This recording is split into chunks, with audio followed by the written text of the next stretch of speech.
Şimdi malum bazı durumlarda, bazı tatil günlerinde kampa gidiyoruz veya sahil kenarına gidiyoruz. Orada konaklamamız gerekiyor ve ışığa ihtiyaç duyuyoruz. Genelde şarjlı olanların pek şarjı uzun gitmiyor. Bunun için arabamızın aküsünden faydalanmamız gerekiyor. Fakat arabanın aküsünü çok yemeyecek bir ampul yapmamız gerek.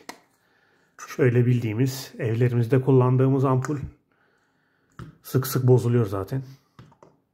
Şöyle de 12 voltluk bir led'im var. Şu şekilde ampulün led oturan yerlerini söktüm. Bunun üzerine 12 voltluk led'i yerleştirdim ve şuraya yerleştireceğim. Fakat birkaç sorunumuz var. Bu direnç 6.8 ohm. Bu led'i eğer elinizde varsa ledleri dirençsiz çalıştırmayın çünkü bozulur. Buna dikkat edin. Bu led 12 volta 1 amper çekiyor. O yüzden akımı sınırlamanız gerek. Ayrıca 1 amperde çalıştırırsanız bu led bozulur. Yani bu dirençte yanar zaten. Şimdi ikisi de çok ısınıyor. Fakat led 85 dereceyi geçmiyor. 500 miliamperde çalıştırıyorum. Daha fazla vermiyorum çünkü çok ısınıyor. Bozulur. O yüzden çok veremiyorum. Fakat direnç de çok ısınıyor. Şöyle üzerini makaronla kapattım. Burası 6.8 ohm. 500 miliamper çekiyor. 8.5 voltluk bir voltaj düşümü oluyor. Şimdi bunu çalıştıralım. Ne kadar ısındığını size göstermek istiyorum direncin. Zaten direnç hemen yanar. Kısa bir süreliğine göstereceğim. Şöyle artı eksisi var. Bakın şurası eksi. Şurasına da artı gelecek. Direnci ve led'i soğutmamız gerek. Zaten şu alüminyum soğutucu olarak görev yapıyor. Led ısındığı zaman soğutucu üzerinden ısı, bakın şunun içinde de alüminyum var, buraya yayılıyor ve 80 dereceyi geçmiyor. Tabii yüksek bir sıcaklık ama şöyle kısıtlı bir alana anca bu kadar oluyor ve aydınlatması da önemli tabii. 28 metrekarelik bir salonu normal bir ampule eşdeğer kadar diyebilirim. Aydınlatıyor. 500 miliamper unutmayın. 6.8 ohm çeyrek watt. Bunların yüksek wattlı olanları da var. 5 watt, 10 watt. Fakat elimde yok. O yüzden buna bir çözüm uygulayacağız. Şimdi ben şunu bir çalıştırayım. Şöyle çalışıyor bakın. Şuradan da ısı ölçeceğiz. Santigrat derece Celsius. Şimdi bunu takıyorum ve şurada da direncimiz var. Ne kadar ısındığını size birkaç saniye içinde göstermeye çalışacağım. Şöyle elektriği verdim. Bakın ısı yükseliyor.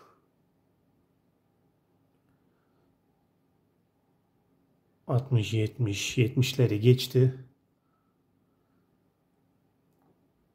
Tam değirmeye çalışıyorum ki 100, 107, 110, 120 daha fazla ısınmasın çünkü yanacak. Şimdi şöyle bakayım. Evet.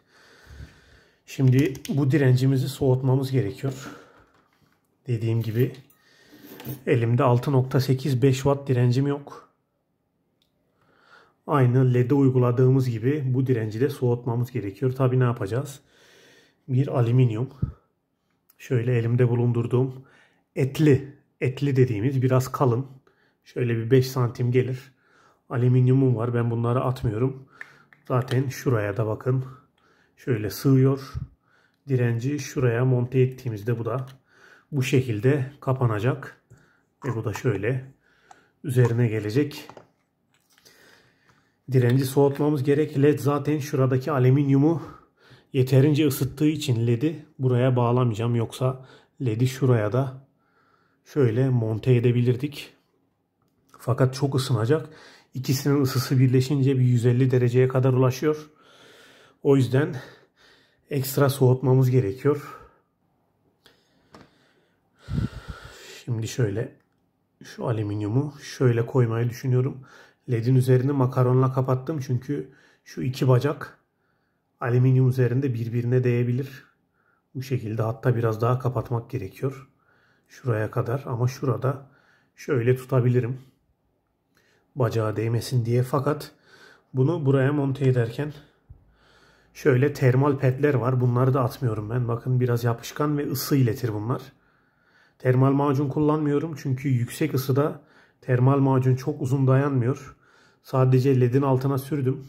Artık onu da sökmek istemiyorum. Bakın şurada var. Altını iyice doldurdum. Şuradan da belli oluyor. Onu sökmeyeceğim artık. Fazla uzun ömürlü olmuyor. Ama buraya termal ped koyacağım. Şu şekilde. Ve direncimi de şunun üzerine şöyle cırtlayacağım. Böylece ısının %50'si alüminyuma akacak ve direncimiz istenilen optimum seviyede çalışacak. Şöyle şunu da şu kenara koyacağız. İçeride şöyle olduğunu düşünün. Şimdi şunu şuraya cırt kelepçeyle basit bir şekilde, fazla uğraşmaya gerek yok. Isı biraz başka yere aktarsın. Isı dağılımı. Isı bir yere aktarılması yeterli olacaktır. Yani abartmaya gerek yok. Buraya bir radyatör sistemi döşememize de gerek yok. Direnci şurada. Şöyle sıkıca tutması bile yeterli olacaktır. Bakın ezildi. Bu şekilde bakalım şöyle. İçine sığacaktır.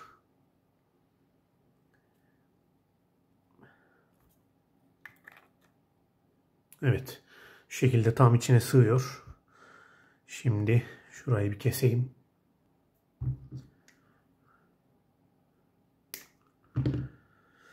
Bu termal pedler çok uzun ömürlü olur. Bu şekilde. Bunun altına koymak istemedim çünkü biraz kalın bir termal ped. O yüzden güvenemedim açıkçası. Şimdi gönül rahatlığıyla çalıştırabiliriz. Bir deneyelim bakayım. Kaç derece olacak?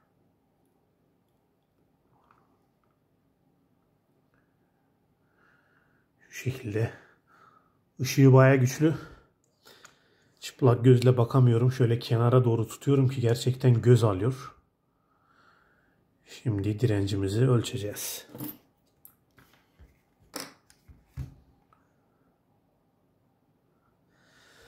Tabii alüminyumun ısınması biraz zaman alacak. Şu şekilde. Tabii ışık yandığı için kamera burayı kör etti. Şuraya dokundurayım. Evet. Yaklaşık 1 dakikada çalışıyor. Az önce birkaç saniyede dokunamadık. Şöyle net göstermeye çalışayım da. Az önce birkaç saniyede 120 derece oldu. Şu an bakın 46 derece. Çünkü ısıyı termal ped ile alüminyuma aktardık. Bu şekilde kabaca bir 25 wattlık direnç yapmış olduk arkadaşlar. Bu yöntemi tavsiye ederim. Bakın 60 derece oldu. Yani burası 80 dereceye kadar çıkar diye tahmin ediyorum ama denemedim daha önce. 60 derece işimizi görecektir. Alüminyumun ısısına bakalım. Alüminyumda 40 derece, pek bir şey ısınmamış. Şimdi ledin merkezine bakalım. Bakın ledin ucuna bakıyoruz. Tam ışığın geldiği yere. Burası 85 dereceye kadar ısınıyor. Şu an 70. Bir 15-20 dakikada çıkıyor. Şimdi o kadar beklememize gerek yok. Alüminyum da bayağı ısınmış. Burası kaç derece olmuş? Burası da 60 derece ortalama. Alüminyumu bu şekilde direncimizi kullanır hale getirdik. Bakın şu an alüminyum ısınmaya başladı. Zaten şu an dirence de dokunabiliyorum gördüğünüz gibi. 50-60 dereceden sonra maddelere dokunamayız. Şu an 60 derece var. Çünkü parmağım yanmaya başladı. Bu şekilde sorunu halledebiliriz. Bakın alüminyum da ısınmaya başladı. Böylece uzun ömürlü çalışmasını sağlayacağız. Fakat led'i daha fazla soğutamıyoruz. Şunun biraz daha kalın olsa çok daha iyi olacak. Ama böyle de uzun yıllar çalışacaktır. Şurayı açıyoruz şöyle.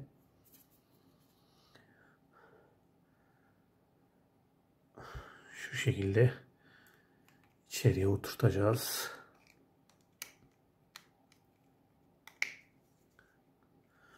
Evet, şöyle oturdu. Burası çıktı zaten. Şurası artı mıydı, eksi miydi? Ona bir bakalım. Şurası eksiydi sanırım.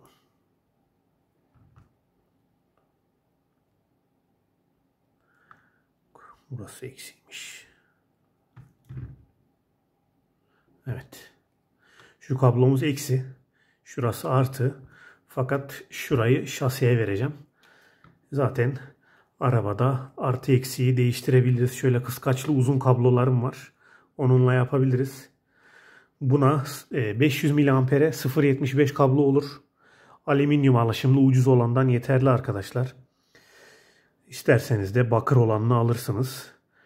Şöyle bir 3-5 metre 0.75 kablo 500 miliamperi çadırınıza taşıyabilir. Güvenle kullanabilirsiniz. Ama dediğim gibi bunu yapacaksanız elinizde de şöyle çeyrek wattlık direnç varsa bu şekilde soğutmanız gerekiyor. Bakın ona dikkat edin çünkü soğutma çok önemli. Şöyle kenara katlıyoruz. Şu şekilde. Şunu da içeri iteceğiz. Şuradan şöyle kenara büküyoruz bunu.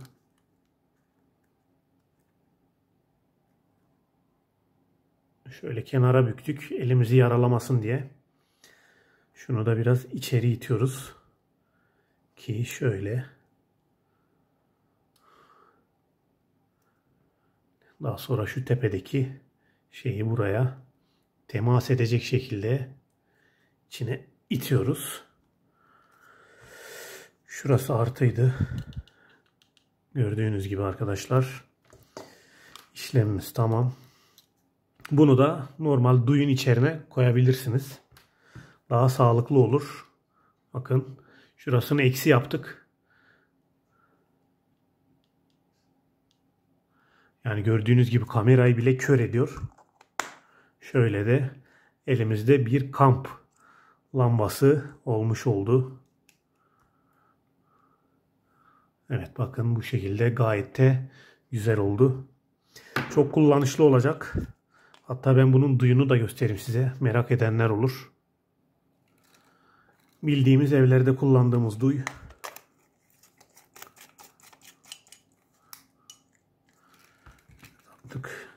Artı eksiği buralardan şöyle hemen bakarak bulabildik. Bakın doğru çıktı. Şöyle eksi, şöyle de artı çünkü ledlerde artı eksi yönü vardır. Buna da dikkat edin. Şöyle taktığımızda bunu çadırınıza asabilirsiniz. Ben bunu kısaltmak için kestim. Buraya yapıştıracağım. Bu şekilde güvenle kullanabilirsiniz. Şöyle de dursun. Anlatacaklarım bu şekilde. Merak ettiklerinizi yorumlarda sorabilirsiniz.